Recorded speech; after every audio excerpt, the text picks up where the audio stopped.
Bike में या फिर बाइक में या कार में एक एक्सेलरेटर होता है। जब हम लोग स्टार्ट करते हैं बाइक, तो कुछ इस तरह का होता है। सपोज ये एक बाइक है, मेरा डायग्राम काफ़ी गंदा है, डोंट वरी, ठीक है, और साइकिल है, जो भी हो। तो ये रेस्ट पे होता है, अचानक से आप इसका एक्सेलरेटर दबाते हो और ये स्पीड इसका अचानक से इंक्रीज करने लगता है। तो ये जो यस सर। एक्सेलरेट करते हैं हम लोग, एक्सेलरेट मतलब क्या करते हैं, हम इसका स्पीड को इंक्रीज कर देते हैं, इसका स्पीड को इंक्रीज कर दे रहे हैं, ठीक है, स्पीड विद द कांस्टेंट नहीं रिस्पेक्ट रख ऑफ रहे टाइम। हैं। Yes, with respect of time. So acceleration means what? Acceleration means the rate of change of velocity. ठीक है? So it is the rate of change of velocity of an object is called acceleration. So acceleration को अगर A से denote करें हम लोग, so acceleration is equal to change in velocity, not change in speed. Keep in mind. Okay, ऐसा नहीं बोलोगे change in speed होता है. Actually acceleration is a vector quantity. So यहाँ पे हम लोग speed की जगह velocity लेते हैं। इन जनरल हम लोग मैग्नीट्यूड जब वेलोसिटी का बोलते हैं तो हमें पता है magnitude of velocity is equal to meter magnitude पर second. Are same, so that is why some time we use speed. Okay, so acceleration is equal to change in velocity by change in time. Suppose final velocity is v2, initial velocity is v1, final time is t2, initial time is t1. So this is called acceleration or average acceleration, just like your velocity sir and speed. Yes, sir ये तो average velocity का formula था ना। Average velocity में displacement होता था ऊपर, change in displacement bye change in time, है ना। यहाँ पर yes sir. Change in velocity है ऊपर, change in velocity bye yes sir. Change in time. एक यस बात सर। इसमें याद रखना जो इसमें मैंने मार्क किया है कि डायरेक्शन ऑफ एक्सेलरेशन क्या होता है, बहुत सारे कॉम्पिटिटिव एग्जाम में शॉर्ट क्वेश्चन में पूछता है, एमसीक्यू में। So direction of acceleration is the straight line. direction of, no, direction of change in velocity. Change in velocity का जो डायरेक्शन होगा वो होगा एक्सेलरेशन का डायरेक्शन। बहुत लोग कंफ्यूज हो जाते हैं कि जो डायरेक्शन होगा वेलोसिटी का वही डायरेक्शन लिख देते हैं एक्सेलरेशन का, बट नहीं, not the direction of velocity. The direction of acceleration is the rate of change of velocity. Velocity जिस डायरेक्शन सर में चेंज हो रहा है उस डायरेक्शन में एक्सेलरेशन का डायरेक्शन होता है। नहीं समझ में आया? सर इसका एक एग्जांपल दे दीजिए ना। एग्जाम्पल देखते हैं, चलो। सपोज तुम्हारे हाथ में एक बॉल है, क्रिकेट का बॉल, और इस बॉल को तुम धीरे से इसको ऊपर की तरफ उछाल रहे हो, ठीक है। तो क्या होगा ऑब्जर्वेशन, इसको जैसे ही तुम अपने हाथ से उठाओगे, जैसे इसको ऊपर की तरफ फेंकोगे तो इसका स्पीड बहुत हाई होगा, है ना। यस सर, एक्सेलरेट होगा और सर। स्पीड बहुत हाई होगा और धीरे धीरे धीरे धीरे धीरे धीरे जाते जाते जाते स्लो होना शुरू हो जाएगा। स्लो होते होते फाइनली एक पॉइंट पे जाके स्टॉप हो जाएगा, है ना। तो यस यहाँ सर। पे मेरा डायरेक्शन ऑफ वेलोसिटी किधर है, डायरेक्शन ऑफ ऊपर की तरफ। Velocity, think again, direction of velocity किधर होगा, ऊपर की तरफ, करेक्ट। लेकिन अगर मैं बोलूँ चेंज इन वेलोसिटी का डायरेक्शन किधर होगा, नीचे की तरफ। क्यों नीचे की तरफ? नीचे गिरने लग जाएगा क्योंकि चेंज होगा तो। चेंज नहीं हो रहा, तुम देखो धीरे धीरे ऊपर हम लोग जा रहे हैं ना, वेलोसिटी मेरा घट जा रहा है। वेलोसिटी ऊपर यस की सर। तरफ जा रहे हैं तो वेलोसिटी कम होने का मतलब क्या, वेलोसिटी नीचे की तरफ काम कर रहा है और मैं जबरदस्ती उसको ऊपर ले जा रहा हूँ, है ना। इसीलिए वेलोसिटी का yes sir. Change in velocity का डायरेक्शन जो होगा, चेंज इन वेलोसिटी का डायरेक्शन जो होगा वो डाउनवर्ड होगा। सो चेंज इन वेलोसिटी का डायरेक्शन है डाउनवर्ड, और इसीलिए एक्सेलरेशन जो इस पे काम कर रहा है उसका भी डायरेक्शन है डाउनवर्ड। इज इट अच्छा, क्लियर? इसका और मतलब ये, वेलोसिटी चेंज होने के बाद उसका जिस साइड डायरेक्शन होगा वो डायरेक्शन होगा यस एक्सेलरेशन यस का ना। यस, जब तुम्हारा बाइक तुम चला रहे हो, तुम उसको स्पीड कर रहे हो, ठीक है, इंक्रीज कर रहे हो उसका स्पीड। एक सिंपल सा एग्जांपल सोचो, और तुम्हारे पास एक बाइक है यस सर। और इसका स्पीड तुम इंक्रीज कर रहे हो, तो तुम यहाँ पे वेलोसिटी का डायरेक्शन भी ये है और चेंज इन वेलोसिटी का डायरेक्शन भी सेम है, इसीलिए एक्सेलरेशन का डायरेक्शन भी सेम है। लेकिन तुमने ब्रेक लगा दिया, अब तुमने ब्रेक लगाना इस पॉइंट से शुरू किया, और ब्रेक लगाने के बाद ये गाड़ी स्लो होते होते होते फाइनली यहाँ पे स्टॉप हो गया।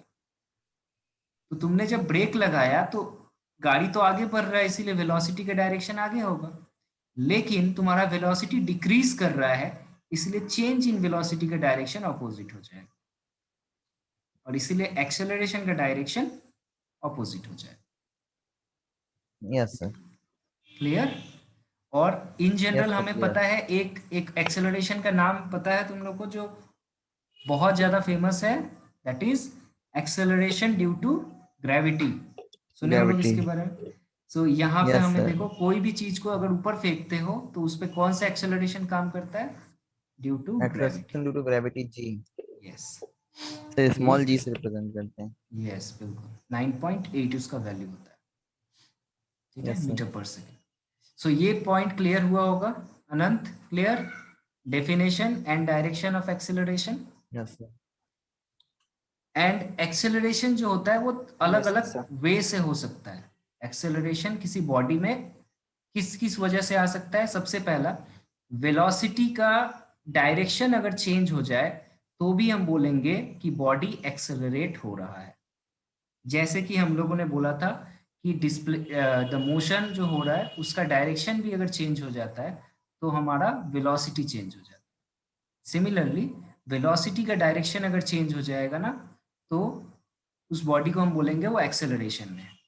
इसका एग्जाम्पल है uniform circular motion. Uniform circular motion में क्या होता है?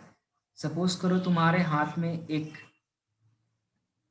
एक डोर है, ओके, एक रोप है। इस रोप के एक एंड पे तुमने एक पत्थर को बांध के रखा है, एक स्टोन है यहाँ पे, और यस इसको सर। तुम रोटेट कर रहे हो, सर्कुलर मोशन। इसका स्पीड कांस्टेंट ही है, पूरा सर्कुलर मोशन में स्पीड इसका कांस्टेंट हो रहा है, लेकिन इसका डायरेक्शन ऑफ वेलोसिटी जो है वो हर वक्त चेंज हो रहा है।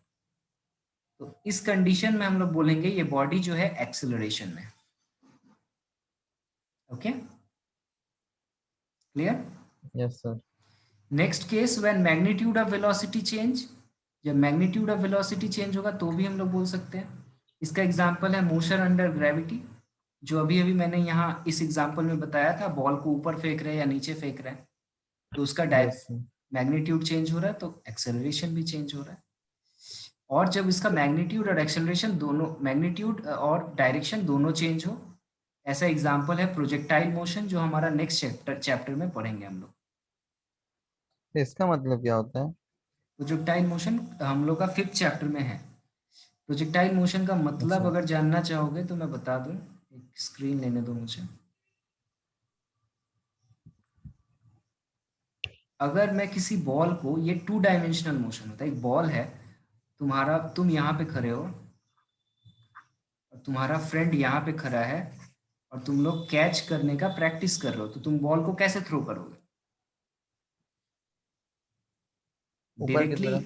डायरेक्टली ऐसे थ्रो करोगे या फिर ऐसे थ्रो करोगे? Which one? सर वो सर्कुल वाला। This is A, this is B. Circle वाला। सो इस पाथ से थ्रो सर बी करोगे। पार्ट। सो ये जो मोशन है ना, जहाँ पे हम लोग हाइट भी होता है, इन्वॉल्व होता है, और रेंज भी इन्वॉल्व होता है, इस तरह के मोशन को हम लोग कहते हैं प्रोजेक्टाइल मोशन। हम लोग किसी बॉडी को प्रोजेक्ट कर देते हैं अपवर्ड, एंड देन वो वापस नीचे आके गिरता है। तो ऐसे केस में देखो, इसका डायरेक्शन भी चेंज हो रहा है वेलोसिटी का, और एज वेल एज इसका मैग्नीट्यूड भी चेंज हो रहा है। यहाँ से यहाँ तक ये इंक्रीज करता है, फिर जीरो होता है, फिर जीरो होके फिर इंक्रीज करके फिर बॉडी के पास चला आता है। Okay, so this is the example of projectile motion. So this is all about acceleration fundamental. Next, dimension of acceleration क्या होगा? Anyone? सर मीटर पर सेकंड स्क्वायर।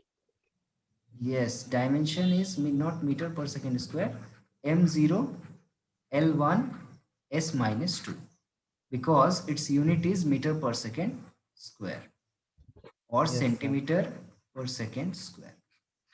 यहाँ पे ये ऐसा है, इसको ऊपर हो। Okay, just like your velocity and speed, acceleration को भी हम लोग बोल सकते हैं uniform acceleration and non uniform acceleration. तो वेलोसिटी में हम लोग जैसे पढ़ते थे कि टाइम के साथ अगर वेलोसिटी चेंज हो रहा है तो वो नॉन यूनिफॉर्म है, अगर सेम हो रहा है तो फिर वो यूनिफॉर्म है। यहाँ भी वही कंडीशन है कि a body is said to be uniform acceleration if magnitude and direction of acceleration is constant। ठीक है, और अगर मैग्नीट्यूड या डायरेक्शन में से कोई एक भी चेंज हुआ ना तो वो क्या हो जाएगा, non uniform. Non uniform acceleration.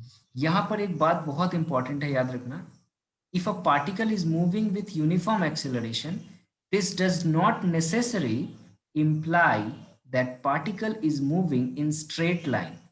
बहुत लोग ऐसा सोचते हैं, किसी बॉडी का एक्सेलरेशन यूनिफॉर्म है इसका ये मतलब नहीं है कि वो बॉडी स्ट्रेट लाइन में ही होना चाहिए। प्रोजेक्टाइल मोशन में भी हम लोग का ऐसा हो सकता है कि वो बॉडी यूनिफॉर्म एक्सेलरेशन में मूव कर रहा है। ठीक है, इस चीज को हम लोग डिटेल में स्टडी करेंगे जब हम लोग प्रोजेक्टाइल मोशन पढ़ेंगे। Okay, clear? Yes yes sir. So average acceleration we already know and discuss about it कि normal acceleration किसी एक टाइम इंटरवल में जितना वो वेलोसिटी का चेंज होता है, इन दोनों का रेशियो निकाल लो तो ये हमारा आ जाता है एवरेज एक्सेलरेशन। इसको हम लोग ऑलरेडी बहुत बार पढ़ चुके हैं तो डिटेल में नहीं चलते। अब यहाँ पे आ जाओ, एक्सेलरेशन जो होता है ये पॉजिटिव भी हो सकता है, जीरो भी हो सकता है और नेगेटिव भी हो सकता है। ठीक है, सो पॉजिटिव एक्सेलरेशन का क्या मतलब होगा, पहले ग्राफ मत सोचो, खुद से सोचो, बताओ पॉजिटिव एक्सेलरेशन मतलब क्या होगा, कैसे होगा पॉजिटिव एक्सेलरेशन? तो जब बाइक का स्पीड बढ़ाते हैं तब। मतलब टाइम के साथ स्पीड जो है या वेलोसिटी जो है वो इंक्रीज करना चाहिए, है ना? सो बढ़ रहा है। Positive acceleration means yes sir. Velocity increase करेगा, negative acceleration means velocity decrease करेगा। ये रिमेंबर, नेगेटिव एक्सेलरेशन का एक स्पेशल नेम होता है, उसे हम लोग क्या कहते हैं, रिटार्डेशन। रिटार्डेशन। ओके, अगर पोजीशन टाइम ग्राफ में मुझे देख के बताना हो कि पॉजिटिव एक्सेलरेशन हो रहा है या नेगेटिव एक्सेलरेशन हो रहा है तो कैसे समझ में आएगा? पॉजिटिव एक्सेलरेशन का मतलब हमेशा याद रखना कि जो कर्व है ना ये फ्लैट नहीं होना चाहिए, एकदम कांस्टेंट स्पीड से इंक्रीज नहीं करना चाहिए। अगर कॉन्स्टेंटली इंक्रीजिंग है इसका मतलब इसका स्पीड जो होगा वो जीरो होगा। यहां पे ध्यान से देखो, ये है पोजीशन और डिस्प्लेसमेंट वर्सेस टाइम। यहां पर इक्वल टाइम इंटरवल में, इसको ऑलरेडी मैंने क्लास में कवर किया है वीडियोस में, इक्वल टाइम इंटरवल में ये इक्वल डिस्टेंस ट्रेवल कर रहा है तो इस केस में इसका वेलोसिटी कितना होगा, वेलोसिटी इसका फिक्स्ड होगा। यूनिफॉर्म वेलोसिटी है या non uniform yes sir, velocity है? कांस्टेंट होगा। ये कांस्टेंट सर होगा। यूनिफॉर्म वेलोसिटी है। और यूनिफॉर्म अगर वेलोसिटी है तो उसका एक्सेलरेशन जीरो हो जाएगा। जी। ठीक है, तो ये तो क्लियर होगा।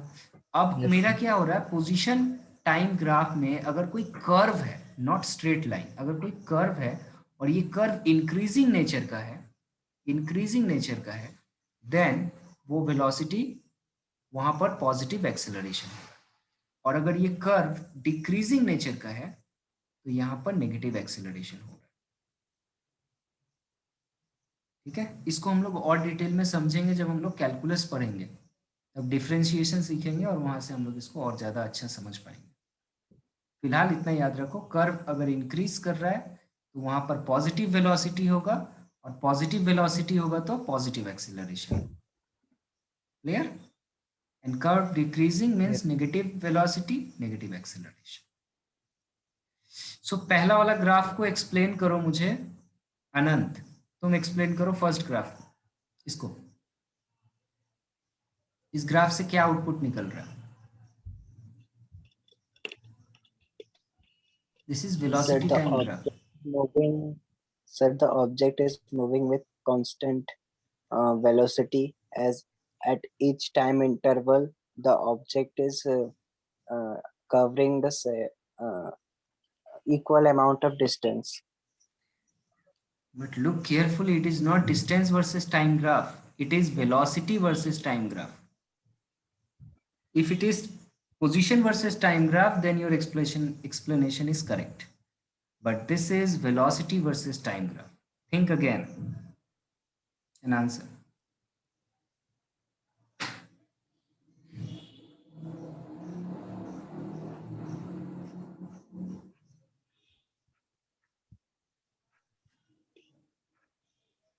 Deepak, do you want to explain? Sir, its velocity is increasing. And anything else? No, sir. अगर ऐसे एक्सप्लेन करोगे लोग तो कभी जॉब नहीं मिलेगा जॉब इंटरव्यू में, एग्जाम में। कभी हो सके इंटरव्यू में तुम लोग तो एक ग्राफ दे दे और तुमसे पूछे कितना कुछ बता सकते हो बताओ। तो मुझे देखो क्या दिख रहा है कि जब टाइम जीरो है, जब टाइम जीरो है तो क्या ये कार, मान लो इस कार के बारे में बात किया जा रहा है, इस ग्राफ को देख लो। तो टाइम जब जीरो मैं ऑब्जर्व ले रहा हूं उस वक्त कार क्या रेस्ट पे था या मोशन में था? सर रेस्ट में। नहीं, रेस्ट में नहीं है। अगर रेस्ट पे होता तो उसका वेलोसिटी जीरो दिखाता, लेकिन उसका वेलोसिटी जीरो है क्या? नहीं, नहीं उसका सर। वेलोसिटी v जीरो है। इसका मतलब ये मोशन में है, ये कांस्टेंट मोशन में था। पास्ट में जब भी हो नेगेटिव टाइम में, जब टाइम जीरो मैं पकड़ रहा हूं उस वक्त इसका वेलोसिटी v जीरो था, ये मोशन में है, मूव कर रहा है। और फिर टाइम जीरो से लेके इसका वेलोसिटी कॉन्स्टेंटली एक फिक्स्ड रेट से इंक्रीज करना शुरू होगा। मतलब यहां से ये अपना एक्सेलरेटर बहुत तेज नहीं दबाएगा, तेज दबाएगा तो इसका एक्सेलरेशन ऊपर नीचे होगा। ये एक्सेलरेशन अपना एक कांस्टेंट स्पीड से दबाया जा रहा है और इसका स्पीड जो है वो बढ़ते जा रहा है, यहां से यहां बढ़ते जा रहा है टाइम के साथ साथ। So from 0 to t second तक इसका जो टाइम, इसका स्पीड जो है और वेलोसिटी जो है, वेलोसिटी जो है वो इंक्रीज कर रहा है। और वेलोसिटी इंक्रीज कर यस। रहा है फिक्स्ड रेट से, फिक्स्ड रेट से। That means that it's acceleration is constant. Got it? Yes Clear sir. हुआ? Okay. Yes sir. Now come to the second graph. इसको explain करो Anand. Now try again using the same example of this car.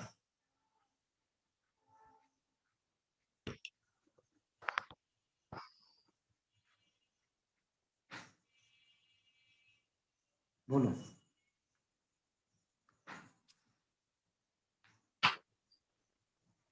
Sir इस graph में जो object है वो continuously decreasing in acceleration हो रहा है, Decrease in क्योंकि हर एक acceleration. Time. Decrease in acceleration or decrease in velocity? Sir decrease in velocity sir. And acceleration? Sir it is also decreasing. No, no, no, no. Why constant accel? Retardation. Yes, it is constant retardation. Very good. देखो क्या हो रहा है, तुम कैसे बोल सकते हो कि इसका एक्सेलरेशन चेंज हो रहा है? इक्वल टाइम इंटरवल में, इक्वल टाइम इंटरवल में ये इक्वल वेलोसिटी चेंज हो रहा है। तो rate of change of velocity constant है फर्स्ट केस में। सेकेंड केस में देखो, इक्वल टाइम टाइम इंटरवल में ये इक्वल वेलोसिटी डिक्रीज कर रहा है। तो यहाँ रिटार्डेशन है या नेगेटिव एक्सेलरेशन है। यहाँ बोल सकते हो एक्सेलरेशन जो है वो पॉजिटिव है, यहाँ पर एक्सेलरेशन जो है वो नेगेटिव है, लेकिन कांस्टेंट है। क्या हुआ, इस गाड़ी को का स्पीड जो था वो v जीरो था। अब ड्राइवर ने ब्रेक लगाया, ब्रेक लगाने का मतलब ही होता है डी एक्सेलरेट करना। तो ये गाड़ी का स्पीड जो है वो, वेलोसिटी जो है वो कम होने लगा, वेलोसिटी डिक्रीजेस। तो हम लोग बोल सकते हैं चेंज इन वेलोसिटी का डायरेक्शन उल्टा हो जाएगा और इसका एक्सेलरेशन जो होगा वो नेगेटिव हो जाएगा, लेकिन फिक्स्ड रेट से डिक्रीज हो रहा है, दैट इज वाई ये कांस्टेंट होगा। Am I clear now? Hello, yes is it sir. Clear? Okay, third one, third graph, third graph बताओ दीपक, बताओ थर्ड ग्राफ। सर मेरे मोबाइल से दिखना बंद हो गया sir. Anant, is it visible? Yes sir visible. Sir wait for a second, I am leaving and joining again. Okay, refresh the. Anant तब तक बताओ कैसा होगा थर्ड वाला का? सर इस केस में मेरी वेलोसिटी डिक्रीज कर रहा है, एक्सेलरेशन कांस्टेंट है इन नेगेटिव पे, that is retardation. Yes correct. लेकिन इसमें एक इम्पॉर्टेंट और बात भी है कि यहाँ पर वेलोसिटी जो है वो नेगेटिव है इनिशियली। ठीक है, नेगेटिव वेलोसिटी का मतलब, वेलोसिटी नेगेटिव है इसका क्या मतलब है? सर वेलोसिटी वो मैंने गाड़ी पढ़ा, पीछे जा रहा है। यस, डायरेक्शन ऑफ मोशन पे डिपेंड कर रहा है। अगर इसका डिस्प्लेसमेंट नेगेटिव होगा तो उसका वेलोसिटी भी नेगेटिव होगा। तो गाड़ी क्या हुआ, गाड़ी को आगे जाना चाहिए था तो गाड़ी पीछे जाने लगा। तो डायरेक्शन ऑफ मोशन उल्टा होने से यहाँ पर वेलोसिटी जो है मेरा ये नेगेटिव हो गया। लेकिन और एक्सेलरेशन जो है वो भी नेगेटिव है, लेकिन एक्सेलरेशन जो है वो कांस्टेंट है। फर्स्ट वाले कांस्टेंट है। केस में वेलोसिटी पॉजिटिव है, एक्सेलरेशन भी पॉजिटिव है। सेकेंड वाले केस में वेलोसिटी पॉजिटिव है, क्योंकि देखो ऊपर से अभी तक पॉजिटिव नहीं है, बट एक्सेलरेशन नेगेटिव था। थर्ड वाले में वेलोसिटी भी नेगेटिव है, एक्सेलरेशन भी नेगेटिव। एंड फोर्थ वाले में इतना सारे पोर्शन के लिए अप टू t1 यहाँ पर वेलोसिटी जो है वो पॉजिटिव है, एक्सेलरेशन जो है वो नेगेटिव है। And from t1 to t2 velocity is negative as well as acceleration is negative. Am I clear this portion? Sir T1 से लेकर T2 तक सर वेलोसिटी नेगेटिव कैसे है? वो तो जीरो पे है। क्योंकि t1 से t2 तक सर वेलोसिटी डिक्रीज इधर हो जा रहा है रहा सर। है, वेलोसिटी इधर है ना। ये देखो जीरो से नीचे, y एक्सिस पे जीरो से नीचे जाओगे तो क्या है, नेगेटिव वैल्यू है। तो जीरो से प्लस v0 तक ऊपर हो रहा है, जीरो टू t1, और t1 से t2 तक जीरो टू माइनस v हो रहा है, तो ये नेगेटिव वेलोसिटी है। Okay okay? Yes sir. Yes sir. Okay तो इस ग्राफ को देखो और मुझे पहले वाले के बारे में बताओ, यहाँ पे एक्सेलरेशन पॉजिटिव है या नेगेटिव है फर्स्ट वाले में? सर पॉजिटिव है। सेकंड वाले में? सर ये भी पॉजिटिव लग रहा है सर। सर नेगेटिव है आई थिंक। फर्स्ट वाला जो है यहाँ पर देखो, line bending towards positive axis, line किस तरफ बेंड कर रहा है ये देखना है तुम्हें। सो लाइन जो बेंड हो रहा है ये टुवर्ड पॉजिटिव के तरफ बेंड हो रहा है, ऊपर की तरफ। सो लाइन का बेंडिंग पॉजिटिव एक्सिस की तरफ में है, इसका मतलब है वेलोसिटी ऑफ पार्टिकल जो है वो इंक्रीज कर रहा है, और यहाँ पर एक्सेलरेशन जो है वो पॉजिटिव हो जाए। ठीक है, तो फर्स्ट केस में एक्सेलरेशन पॉजिटिव है और वेलोसिटी भी यहाँ पॉजिटिव है।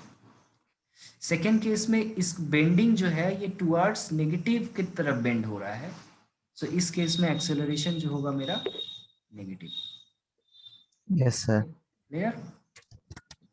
Yes sir. Okay, so last चीज वही होता है इंस्टेंटेनियस एक्सेलरेशन। सो इंस्टेंटेनियस एक्सेलरेशन क्या होता है, अगर हम लोग बोले वेलोसिटी वर्सेस टाइम ग्राफ है, और एक ग्राफ ऐसा कोई भी ग्राफ है, एक पर्टिकुलर टाइम इंस्टेंट पे अगर मुझसे कोई एक्सेलरेशन पूछे तो मैं कैसे बताऊंगा, तो मुझे फिर कैलकुलस का हेल्प लेना पड़ेगा। तो when time is tends to zero, तो dv by dt is called instantaneous acceleration. अब v का वैल्यू देखो हमें पता था, v को हम लोग लिखते थे dx by dt, तो इस v के जगह आप पुट कर सकते हो dx by dt। dx by dt जो हम लोग कर रहे थे इसको हम लोग कहते थे फर्स्ट ऑर्डर डेरिवेटिव, मतलब एक बार डिफरेंशिएशन किए, और एक बार डिफरेंशिएशन किया हुआ है उसका फिर से डिफरेंशिएशन कर रहे हैं, तो d2x by dt स्क्वायर आ जाता है। इसको हम लोग कहते हैं सेकेंड ऑर्डर डेरिवेटिव। पढ़ेंगे ये सब, पूरा मैथमेटिक्स का पार्ट है, हम लोग पढ़ेंगे, डोंट वरी। तो सेकेंड डेरिवेटिव अगर तुम डिस्प्लेसमेंट का करोगे या पोजीशन का करोगे तो एक्सेलरेशन आ जाता है। अच्छा बना है। Okay, is it clear? Yes sir. एक यस सिंपल सा सर। प्रॉब्लम लेते हैं, मैं कॉम्प्लिकेटेड प्रॉब्लम नहीं लेता हूँ। तुम लोग कितना मेरा वीडियो देखे हो मुझे अभी पता चल जाएगा। सर वो एक्स के ऊपर दो बिंदी क्यों रखा है? वो डिफरेंशिएशन का सिंबल है। एक्स डॉट का मतलब होता है d x by D t, और एक्स डबल डॉट का मतलब होता है d two x by D t square. ठीक है, चलो एक यस मान लो सर। एक डिस्प्लेसमेंट का एक फॉर्मूला है A x square, sorry A T square, A T square. तो एक पार्टिकल, एक कार जो है वो डिस्प्लेस हो रहा है इस इक्वेशन के बेसिस पे। हम लोग से पूछा है instantaneous acceleration at t is equal to 5 seconds. So calculate करो जरा, instantaneous acceleration at t is equal to 5 second.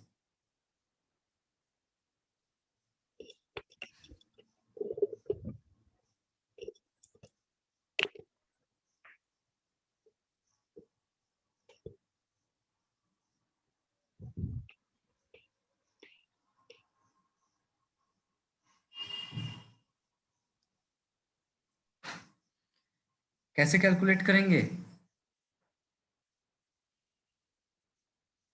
Instantaneous velocity is equal to first derivative of position displacement. So d x by D t करो तो तुम्हें क्या मिल जाएगा? Instantaneous velocity मिल जाएगा। मतलब x का डिफरेंशिएशन हमें कर देना है। अब बताओ कैसे डिफरेंशिएशन करेंगे, ये मैंने बताया हुआ है क्लास में। क्या होगा?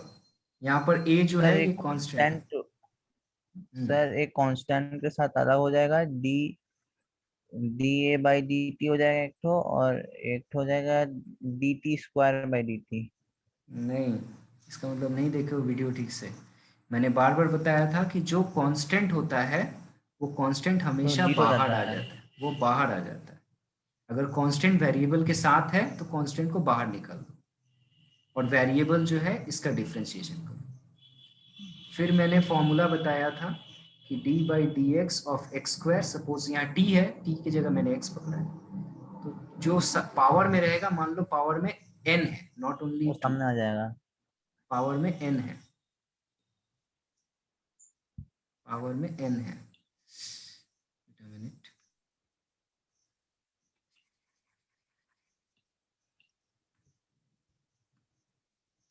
सो d by D t of t to the power n है, तो एन सामने आ जाएगा और ये हो जाएगा t to the power n minus one.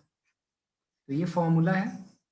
Similarly यहाँ पे टू सामने आ जाएगा और ये हो जाएगा t to the power minus one, two minus one is t, so it is 2at.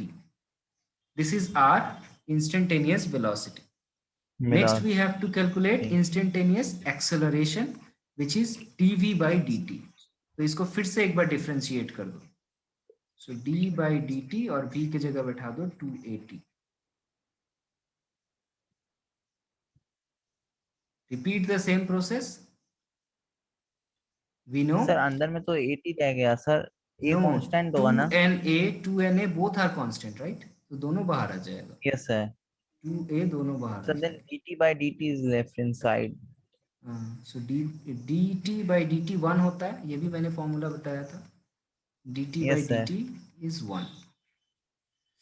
So A is equal to two A आ जाएगा।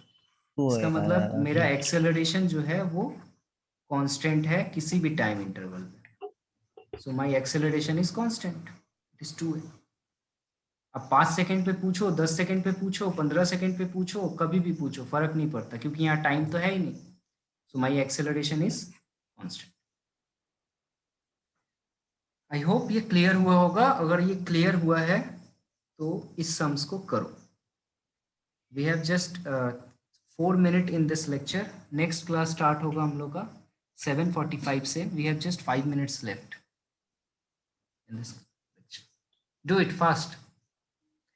Yes For a sir I am moving trying. particle, the relation between time and position is given by this, where a and b are constant. Find the acceleration of the particle as a function of velocity.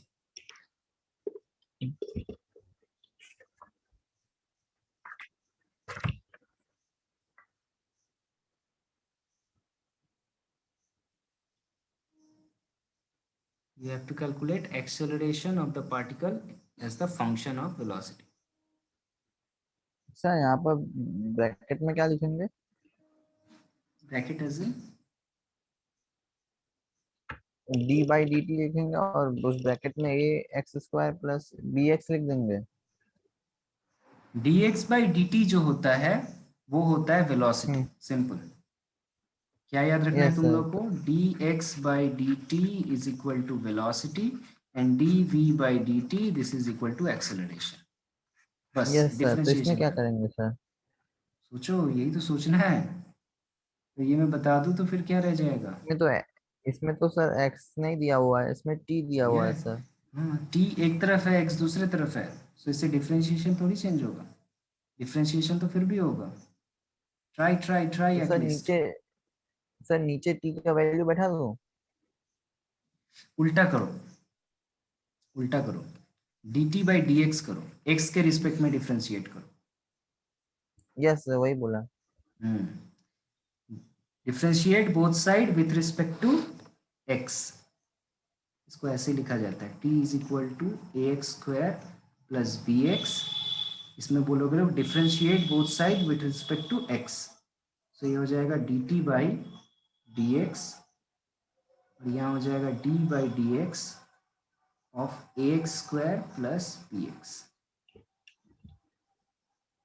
तो इसमें दोनों multiply हो जाएगा ना sir? अब ये दोनों में डिवाइड हो जाता है, दोनों में चला जाता है, तो इसको बोल सकते हो। एक्चुअली ये क्या है, dt बाई dx का मतलब क्या होता है? dx बाई dt का मतलब होता है v, तो dt बाई dx का मतलब क्या हो जाएगा? 1 बाई वी। सो ये सिंपली इधर हो जाएगा। ये इसको दो तीन तरीके से किया जा सकता है। एक सिंपल सा तरीका ये है, तो इसको अंदर डिवाइड कर दो, सो ये हो जाएगा d by d x of a x square plus d by d x of d x. Okay, this is 1 by v is equal to a बाहर चला जाएगा, d by d x of x square हो जाएगा। यहाँ पर b बाहर चला जाएगा sir d two by a d आएगा एक्स ना ऑफ सर पहले वाले का या डिफरेंशिएशन? 2 सामने आ गया और x के पावर में 2 माइनस 1 हो गया, तो x का पावर में 1 रह गया और dx बाई और डी सर एक्स दूसरा वाला बी आएगा ना? ओनली b आए। दूसरा वाला बी आएगा। Yes, okay. सर अब एक्सीलरेशन करना पड़ेगा। अब हमें एक्सेलरेशन निकालना है, बट एक्सेलरेशन निकालने के पहले यहाँ स्क्रीन नहीं है। ओके, सो इसको क्या कर सकते हो आप लोग, इसको रिवर्स कर लो, सबसे अच्छा है। तो v इज इक्वल टू लिख सकते हो 2ax plus b to the power minus 1। इसको ऐसे लिखो, v is equal to 2ax plus b to the power minus 1। इसको रेसिप्रोकल कर लो ना, उल्टा कर लो, तो पावर में 1 हो गया ना। अब इसको डिफरेंशिएट कर दो, फिर से अगेन डिफरेंशिएट करो तुम लोग कॉपी में, dv बाई dt। तो लेकिन -1 कैसे पावर में जा सकता है? क्यों नहीं जा सकता? 2ax प्लस बी नहीं होगा, ऐसा होगा ना। मान लो ये v इज इक्वल टू, तुम क्या लिखोगे, 1 बाई 2ax प्लस बी, ऐसे लिखोगे तो इसी चीज को। Yes sir. तो इस नीचे वाले को मैं ऊपर ले गया तो पावर में -1 नहीं आएगा, उसको ऊपर सर ले लेकिन जाओ। यहाँ पर डिफरेंशिएशन में कैसे यूज करेंगे फिर -1 को? -1 को यूज करते हैं, बता रहा हूँ। इसमें क्या होगा, जो अभी फॉर्मूला हमने पढ़ा था, पावर में जो होता है वो सामने आ जाता है। यस, पावर में जो -1 है सामने आ वो जाएगा। सामने आ जाएगा और उसमें से एक माइनस हो जाएगा, जो अभी हमने पढ़ा था। सो -1 था, उससे एक और माइनस हो गया, तो -2 हो गया। लेकिन डिफरेंशिएशन का एक चेन रूल मैं पढ़ाऊंगा, उसमें आप लोगों को समझ में आएगा कि पावर के ऊपर काम होने के बाद फिर अंदर भी काम होता है। तो फिर ये d बाई डी एक्स होगा 2ax प्लस बी के ऊपर। इसको हम लोग पढ़ेंगे, अभी कंफ्यूज मत हो कि कहाँ से आया, क्यों आया, डोंट वरी। इतना याद रखो, पावर के ऊपर काम होने के बाद फिर ये अंदर का भी डिफरेंशिएशन होता है। तो अंदर जब डिफरेंशिएशन होगा, मैं स्टेप जंप कर रहा हूँ, ओके। 2ax जो है, इसमें से x के ऊपर ही डिफरेंशिएशन होगा, वो 1 हो जाएगा और बचेगा 2a। Yes sir. और b एक कांस्टेंट है, तो इसका यस, डिफरेंशिएशन 0 होता है, तो उसको नहीं लिखा मैंने। 0 हो जाएगा। तो ये आ गया मेरा तो answer. -2a to the power -2 हुआ sir. Yes, -2a plus b to the power -2 है। ओके, सो ये हमारा आ गया नहीं सर, फाइनल पूरे आंसर। के ऊपर नहीं नहीं, पूरे के ऊपर माइनस नहीं होगा। ओके, इस पोर्शन को यहाँ रहने दो, क्योंकि ये थोड़ा सा सेकेंड ऑर्डर डेरिवेटिव का प्रॉब्लम तुम लोग को हो रहा है।